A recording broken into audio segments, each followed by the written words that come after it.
जय श्री कृष्ण। श्री आत्मा राम पूरण काम, श्री आत्मा राम पूरण काम, सब जीवों में वास करें, सब जीवों में वास करे। जो कोई ध्यावे शरण में आवे, जो कोई ध्यावे शरण में आवे, उनके संकट नाश करें, उनके संकट नाश करे। हे पूर्ण परमात्मा, हे पूर्ण परमात्मा, पावन हो जीवात्मा, पावन हो जीवात्मा, बने सभी धर्मात्मा, बने सभी धर्मात्मा, सुखी रहे सब आत्मा, सुखी रहे सब आत्मा। श्री कृष्ण शरणं मम, श्री कृष्ण शरणं मम, श्री कृष्ण शरणं मम। श्री कृष्ण शरणं मम। जय श्री कृष्ण। श्रीमद् भगवद गीता जी में आज 7वां अध्याय का 28वां श्लोक। श्री भगवान वाच, श्री भगवानुवाच, येषां त्वन्तगतं पापं, येषां त्वन्तगतं पापं, जनानां पुण्यकर्मणां, जनानां पुण्यकर्मणां, ते द्वन्द्वमोहनिर्मुक्ता, ते द्वन्द्वमोहनिर्मुक्ता, भजन्ते मां दृढव्रताः। भजन्ते मां दृढव्रताः। पूरा लाइन है। येषां त्वन्तगतं पापं, जनानां पुण्यकर्मणां, येषां त्वन्तगतं पापं, जनानां पुण्यकर्मणां, ते द्वन्द्वमोहनिर्मुक्ता, भजन्ते मां दृढव्रताः। ते द्वन्द्वमोहनिर्मुक्ता, भजन्ते मां दृढव्रताः। कल हम लोग सुने थे 3 पार्ट में भगवान इस अध्याय का विश्लेषण किए। ज्ञान, ज्ञान क्या है? मैं श्रेणी आत्मा हूँ, इसका अनुभव ज्ञान है। दूसरा भगवान बताए मैं सबके लिए सुलभ हूँ, सहज हूँ, सरल हूँ। फिर भी अगर कोई मुझे नहीं भजता है और दूसरे को भजना चाहता, मैं कहता हूँ जाओ वहीं रहो। भगवान किसी को प्रेशर नहीं देते मुझे ही भजो, लेकिन दूसरे के भक्ति भजन से तुम परम पद को प्राप्त नहीं कर पाओगे। फिर अंत में तुम ही इन्हीं के चरण में आओगे। और तीसरा बात भगवान बताए कि जब तक जीवन में हमारा संसार के प्रति आकर्षण है, आलतू फालतू में आकर्षण है, अपने कर्तव्य और परम पद के प्रति, प्रभु के प्रति आकर्षण ही हम बेचैन रहे। कल का श्लोक था, आज 28 है, कल 27 में भगवान बताए थे इच्छा द्वेष समुद्रेण द्वंद्व मोहेन भारत। इच्छा और द्वेष, इसी के द्वंद्व में पूरा दुनिया के लोग परेशान है, पूरा दुनिया जल रहा है। यह चाहिए, यह चाहिए, यह कामना पूरा हो, अब ये सब खराब है, इनसे दूर रहे। और ये दोनों इंसान को बेचैन करने वाला है, दोनों गड़ने वाला है। इच्छा मन में आया, पूरा नहीं हो रहा, तुम बेचैन हो। और द्वेष है, किसी से नफरत है तो भी जलोगे। 2 चीज जलाते रहता है। इच्छा द्वेष समुद्रेण द्वंद्व मोहेन भारत। ये द्वंद्व है, मन में मोह माया व्यापता है जीव को। कल हमने इस विस्तार से सुने से, और इसी का परिणाम होता है कि जीव स्थिर नहीं है। अब भगवान आज अर्जुन को समझा रहे हैं कि वो इच्छा द्वेष जाएगा, कैसे जाएगा। भगवान पर वो इच्छा द्वेष पाप की वजह से है, और पाप का दूसरा नाम क्या है? अनाधिकार चेष्टा। दुनिया में कौन कर्म सही और कौन कर्म गलत है, it depends on the situation and the authentic of the person. अब एक डॉक्टर पेट फाड़ देता है, ऊपर से पैसा मिलता है, सरकार से पेमेंट करती है। लेकिन कोई व्यक्ति दूसरे को चाकू पेट में लगा दे तो जेल चला जाएगा। उसका अधिकार है, उसने सरकार से ऑथेंटिटी प्राप्त किया, इसके लिए एक अथॉरिटी मिला, जिसको हम लोग बोलते हैं डॉक्टर को रजिस्ट्रेशन हुआ। एक टीचर, हम लोग तुम्हें कितना ही पढ़ाया, हमें सरकार को पेमेंट नहीं करेंगे। क्यों? क्योंकि हम लोग अपना अलग चला रहे हैं, हम लोग सरकार के डायरेक्ट अधीन नहीं है, इनडायरेक्ट उनका नियम फॉलो करते हैं। तो संसार में वो सारे कर्म पाप है जो तुम्हें नहीं करना चाहिए कर रहे हो, और संसार वो सारे कर्म पूर्ण है जो तुम्हें करना चाहिए, तुम कर रहे हो। सिंपल सा मेथड है। अब पढ़ना तुम्हारे लिए पुण्य है, माता पिता की बात सुनना, उनकी सेवा करना, घर का काम देखना, अच्छा बनना, दूसरे को अच्छा प्रेरित करना। और पढ़ाई छोड़ के कुछ भी तुम आलतू फालतू कर रहे हो, इस तुम्हारा माता पिता या टीचर प्रसन्न नहीं है, वो तुम्हारे लिए पाप है। तो सबसे पहले क्या करना है, जो नहीं करना चाहिए उसे मत करो, और जो करना चाहिए उसे करो। इसलिए भगवान कहते हैं ईशान त्वंत गतम पापम जना नाम पुण्य कर्मणाम। हम कोई भी पुण्य का काम तभी कर पाएंगे जब हम पाप छोड़ दें। पाप रहते पुण्य नहीं होगा। कोई व्यक्ति गया मंदिर में, अंदर से उसके मन में गड़बड़ियां है, तो पूजा तो किया ही किया, वहां चला तो दूसरा का चप्पल लेके सो जो गया, या कोई और सामान उठा के चल दिया, होगा ही नहीं।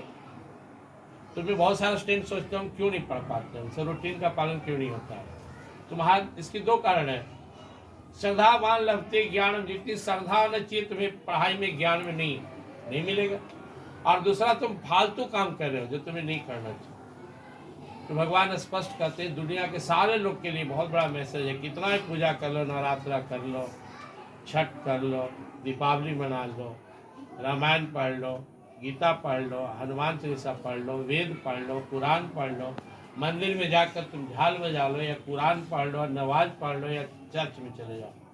पाप है तो तुम्हारा पुण्य टिकाऊ नहीं होगा, तुमसे नियम ही नहीं निभेगा, तुमको भटकाते रहेगा। इसे कितना बढ़िया कपड़ा पहन लो और अंदर जख्म है तो अंदर प्रॉब्लम देगा।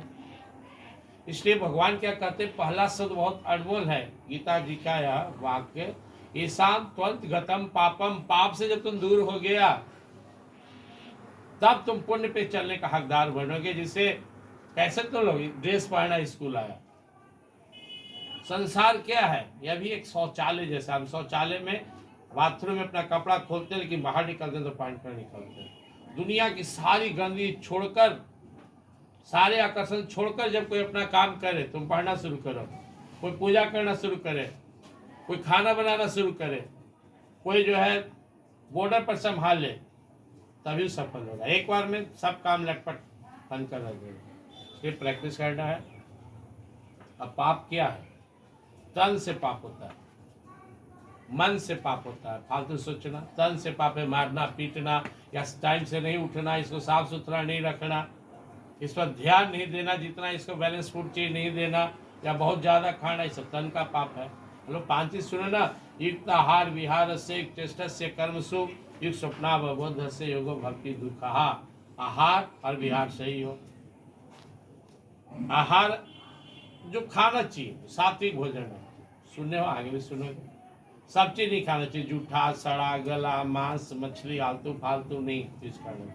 फिर जैसा खाओगे वैसा अन्न, वैसा बनेगा मन। अन्न खराब है तो मन कैसा बनेगा। तो आहार ठीक होना चाहिए, विहार ठीक होना चाहिए, सोने और जागने का समय सही होना चाहिए। ये अगर गड़बड़ है तो नहीं निभेगा, तुमसे रूटीन नहीं निभेगा। और पांचवा, अपना कर्म। अब जो कर्म हर व्यक्ति का अलग कर्म है, तो what is important work for you, you will finish this by a good routine. पहले बढ़िया रूटीन बना दो और हमेशा रूटीन में रहो। जैसे मान लो स्कूल में भी रूटीन है, तो टीचर रूटीन लिखा है, लेकिन एक रूटीन और बना लोगे कि टीचर गए और दूसरे टीचर आने के बीच हम वो विषय पढ़ लेंगे। एगो रूटीन बना लिए, इसको भी हमको पढ़ लेना है, इसको भी हमको अध्ययन करना है। पाप छोड़ोगे तभी पुण्य पे चलोगे। इसलिए भगवान पुण्यवान सिर्फ उसी को कहते हैं जिसके जीवन से पाप चला गया। पाप गया, भगवान उसे पुण्यवान कहते हैं, इसके जीवन से पाप गया। येषां त्वंत गतम पापम जनानाम पुण्य कर्मणाम ते द्वंद्वा मोह निर्मुक्ता भजन्ते माम दृढ़व्रता। वही व्यक्ति द्वंद्व से बाहर आएगा, उखी बिखी में नहीं रहेगा, टेंशन में नहीं रहेगा। बाकी आदमी मान आया फूल गया, अपमान किया तो पिचक गया। थोड़ा सा धन बढ़ गया तो एकदम इतरा रहा है, घट गया तो देखो कैसे पिचक के पड़ा हुआ है। लेकिन जो भगवान के भक्त होते हैं उनके बारे में सुन रहे थे हम लोग, यम लब्ध्वा चापरम लाभम मन्य धे नाधिकम तथा यस्मिन स्थितो न दुखे न गुरुणापि विचाल्यते। भगवान के भक्त के जीवन में सारा संसार का सुख आ जाए फिर भी इतराता नहीं है। जान रहे प्रभु की लीला है, मेरा काम तो छोड़ के जाने वाला है, कुछ भी मेरा हो जाए मेरा नहीं, एक दिन छोड़ना ही है। किस बात का मेरा है, हम छोड़ दे चाहे छोड़ दे, दुनिया में कुछ भी अपना नहीं है। प्रभु का है, प्रभु के नाते अपना है, अपने नाते तो शरीर भी मेरा नहीं। और दुनिया का सबसे बड़ा विपदा आ जाए, पहाड़ जैसा दुख टूट पड़े तो भी डरता नहीं है। हम क्यों डरे, मैं श्रेणी आत्मा, मुझे क्या बिगाड़ देगा, और पीछे मेरे परमात्मा खड़ा है, किस बात का डर। यह अवस्था प्राप्त करना है, और यह अवस्था किसी के जीवन में आ सकता है। ऐसा नहीं कि केवल बूढ़ा बूढ़ी साधु संत। प्रहलाद जी क्या थे, 5 साल का छोटा सा बालक। 3 बात भगवान इस श्लोक में खास बताया। पाप से दूर रहो तो पुण्य अपने आप होने लगेगा। मान लो 7 बजे तक सोए, पाप है, 5 बजे उठेंगे पुण्य होगा, कुछ ना कुछ पढ़ने लगेंगे, टास्क क्या बाकी है। 4 बजे उठे तो कुछ रटने भी लगेंगे। अकेले किताब के साथ बैठे हुए तो कुछ पढ़ भी लेंगे। मोबाइल लेके 5 के दोस्त से बात करें आलतू फालतू, तुम चले जाओगे जहाँ नहीं जाना उधर खींचा जाओगे। से कोई समुद्र में हो, इस संसार का नाम क्या है, भाव सागर। समुद्र में अगर कोई जहाज से उतर जाए तो उसको खा जाएगा। बड़ा बड़ा घड़ियाल है, बड़ा बड़ा खतरनाक जीव जंतु। तो तुम अपने आप में रहो तो सही हो। जैसे तुम इधर उधर भटका, खतरा है। पाप से दूर रहो तब पुण्य होने लगेगा, द्वंद्व मिट जाएगा, जो बेचैनी हो मिट जाएगा, अंदर में शांति आनंद आने लगेगा। और भगवान लास्ट में क्या करे, भजनते माम दृढ़वता, तेरी भक्ति मुझ में जागृत हो जाएगी। जिस बच्चा को अपना माँ बाप अच्छा लगते हैं, दिल से समझ लेना बहुत अच्छा बच्चा है। क्योंकि 95% बच्चा को अपने माँ बाप अच्छा नहीं लगते। तुम्हें अधिकांश का अपना माँ बाप अच्छा नहीं लगता। केवल चमड़ा हाड़ मांस ऊपर से तुम उनको अच्छा मानते हो, उनकी बात नहीं तुमको अच्छा लगता, उनका आदेश का पालन नहीं करते हो। तुमको लगता है कि हम कोई डांटे नहीं, हमारी आलोचना न करें। आज जिसको अपने माँ बाप अच्छा लगते हैं ना, अगर वो डांटेगा तो प्यार से सुनेगा, हाँ हाँ ये गलती तो है। से डॉक्टर के यहाँ जाते हो, डॉक्टर कहता है लेट जाओ, जांच करता है, ऑपरेशन करता है, दवा देता है। ऐसे ही माँ बाप है। तो भगवान उसी को अच्छा लगेंगे जिसका पाप चला गया। निर्मल जन मनसो मोहि पाप भावा, जो निर्मल मन वही भगवान को प्रिय लगते हैं। मोहि कपट छल छिद्र न भावा, जिसके मन में कपट है मुझे अच्छा नहीं लगता। पापवंत या सहज स्वभाव मोर भजन ताहि न भाव, जिसके अंदर पाप है वो अच्छा कर्म नहीं कर सकता है, भगवान का भजन नहीं कर सकता। सब संकल्प लो कि जो करना है उसे करेंगे, खूब मन लाकर करेंगे, वही तुम्हारा अपना काम है, वही तुम्हें लाभ देगा। और आज के डेट में तुम्हारे तुम स्टूडेंट्स हो तो पढ़ना तुम्हारा सबसे परम कर्तव्य है, सबसे बड़ा धर्म है। बस केवल भगवान को जोड़ देना, इससे पढ़ने लगना, कहना है प्रभु मैं आपके लिए पढ़ रहा हूँ।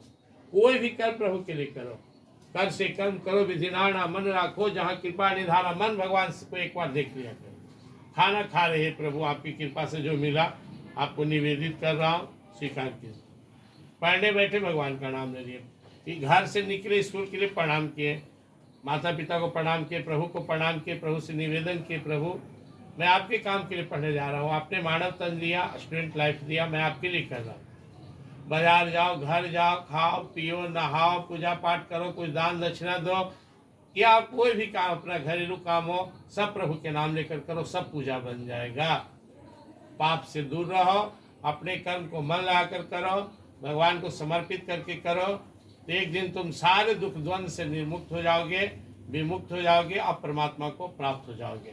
अगर ऐसा नहीं करोगे तो फिर दुनिया में सुख शांति नहीं मिलेगा। जो आदमी अंदर से पाप लिए हुए है, जिस आदमी का हृदय मलिन है, वो इंसान कभी सुखी नहीं रह सकता, चाहे किसी पद पर चला जाए, कितना बड़ा हो जाए।